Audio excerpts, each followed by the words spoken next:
ॐ शिवाय नमः। ॐ महेश्वराय नमः। ॐ शम्भवे नमः। ॐ पिनाकिने नमः। ॐ शशिशेखराय नमः। ॐ वामदेवाय नमः। ॐ विरूपाक्षाय नमः। ॐ कपर्दिने नमः। ॐ नीललोहिताय नमः। ॐ शङ्कराय नमः। ॐ शूलपाणये नमः। ॐ खट्वाङ्गिने नमः। ॐ विष्णुवल्लभाय नमः। ॐ शिपिविष्टाय नमः। ॐ अम्बिकानाथाय नमः। ॐ श्रीकण्ठाय नमः। ॐ भक्तवत्सलाय नमः। ॐ भवाय नमः। ॐ शर्वाय नमः। ॐ त्रिलोकेशाय नमः। ॐ शितिकण्ठाय नमः। ॐ शिवप्रियाय नमः। ॐ उग्राय नमः। ॐ कपालिने नमः। ॐ कौमारये नमः। ॐ अन्धकासुरसूदनाय नमः। ॐ गङ्गाधराय नमः। ॐ ललाटाक्षाय नमः। ॐ कालकालाय नमः। ॐ कृपानिधये नमः। ॐ भीमाय नमः। ॐ परशुहस्ताय नमः। ॐ मृगपाणये नमः। ॐ जटाधराय नमः। ॐ कैलासवासिने नमः। ॐ कवचिने नमः। ॐ कठोराय नमः। ॐ त्रिपुरान्तकाय नमः। ॐ वृषाङ्काय नमः। ॐ वृषभारूढाय नमः। ॐ भस्मोद्दूलितविग्रहाय नमः। ॐ सामप्रियाय नमः। ॐ स्वरमयाय नमः। ॐ त्रयीमूर्तये नमः। ॐ अनीश्वराय नमः। ॐ सर्वज्ञाय नमः। ॐ परमात्मने नमः। ॐ सोमसूर्याग्निलोचनाय नमः।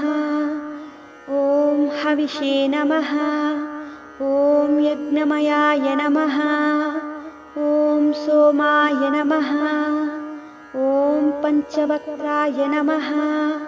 ॐ सदाशिवाय नमः। ॐ विश्वेश्वराय नमः। ॐ वीरभद्राय नमः। ॐ गणनाथाय नमः। ॐ प्रजापतये नमः। ॐ हिरण्यरेतसे नमः। ॐ दुर्दर्शाय नमः। ॐ गिरीशाय नमः। ॐ गिरिशाय नमः। ॐ अनघाय नमः। ॐ भुजङ्गभूषणाय नमः। ॐ भर्गाय नमः। ॐ गिरिधन्वने नमः। ॐ गिरिप्रियाय नमः। ॐ कृत्तिवाससे नमः। ॐ पुरारातये नमः। ॐ भगवते नमः। ॐ प्रमदाधिपाय नमः। ॐ मृत्युञ्जयाय नमः। ॐ सूक्ष्मतनवे नमः। ॐ जगद्व्यापिने नमः। ॐ जगद्गुरवे नमः। ॐ व्योमकेशाय नमः। ॐ महासेनजनकाय नमः। ॐ चारुविक्रमाय नमः। ॐ रुद्राय नमः। ॐ भूतपतये नमः। ॐ स्थानवे नमः। ॐ महिर्भुज्ञाय नमः। ॐ दिगम्बराय नमः। ॐ अष्टमूर्तये नमः। ॐ अनेकात्मने नमः। ॐ स्वात्मिकाय नमः। ॐ शुद्धविग्रहाय नमः। ॐ शाश्वताय नमः। ॐ खण्डपरशवे नमः। ॐ अजाय नमः। ॐ पाशविमोचकाय नमः। ॐ मृढाय नमः। ॐ पशुपतये नमः। ॐ देवाय नमः। ॐ महादेवाय नमः। ॐ अव्ययाय नमः। ॐ हरये नमः। ॐ पूषदन्तभिदे नमः। ॐ अव्यग्राय नमः। ॐ दक्षाध्वरहराय नमः।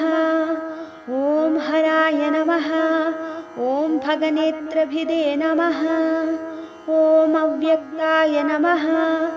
ॐ सहस्राक्षाय नमः। ॐ सहस्रपादे नमः। ॐ अपपर्गप्रदाय नमः। ॐ अनन्ताय नमः। ॐ तारकाय नमः। ॐ परमेश्वराय नमः। इति श्रीशिवाष्टोत्तरशतनामावळि सम्पूर्णम्।